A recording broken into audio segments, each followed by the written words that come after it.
សម្រាប់បងប្អូនទាំងអស់គ្នាដែលធ្លាប់ទៅលេងនៅភ្នំសំពៅឬក៏ចង់ញ៉ាំជាមួយនឹងប្រភេទបុកល្ហុងក៏ដូចជាបាទខ្យងប៊ឺអាំងហើយនឹងម្ហូបអាហារសម្រន់ជាច្រើនគឺអាចទៅមកកន្លែងហ្នឹងបានហាងប្រកបលក់សាមញ្ញទេមានលក់កាហ្វេលក់ទឹកលក់បុកល្ហុង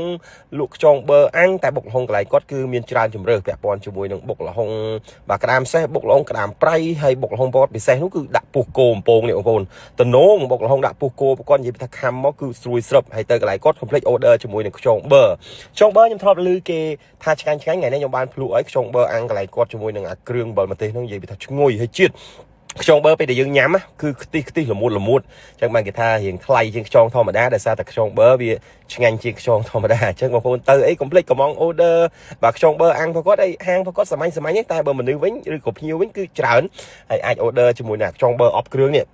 និយាយថាជាតិទៅដល់ឈ្ងុយខ្លាំងហើយបើបុកល្ហុងមកគាត់ដាក់ជាមួយនឹងណែមរស្មីបាត់ដំបងនេះទៀតនិយាយថាត្រូវគ្នាអូឆ្ងាញ់ណាបុកល្ហុងដាក់ណែមរស្មីបាត់ដំបងហ្នឹងខ្ញុំទៅដល់ខ្ញុំចាប់តាកន្លែងណែមហ្នឹងញ៉ាំនិយាយទៅជាតិខ្លាំង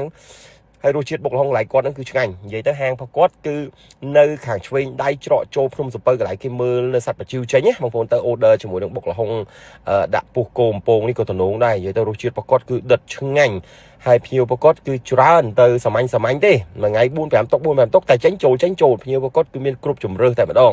ពាក់ព័ន្ធជាមួយនឹងបុកល្ហុងត្រីសាម៉ុនក៏មានដែរអញ្ចឹងបងប្អូនចង់ញ៉ាំបុកល្ហុងត្រីសាម៉ុនបុកល្ហុងដាក់ខ្យងបុកល្ហុងដាក់ពោះគោបំពងអីតំណងកន្លែងគាត់សាមញ្ញក៏ប៉ុន្តែរសជាតិវិញគឺដិតឆ្ងាញ់ទីតាំងប្រកបគឺនៅចំហៀងដៃច្រកចូលទៅភ្នំសំពៅកន្លែងមើលលលាងបជិវហ្នឹងហើយនេះព័ត៌មានបន្ថែមហាងប្រកបមានឈ្មោះថាបុកល្ហុងអាជីណាតអរគុណច្រើន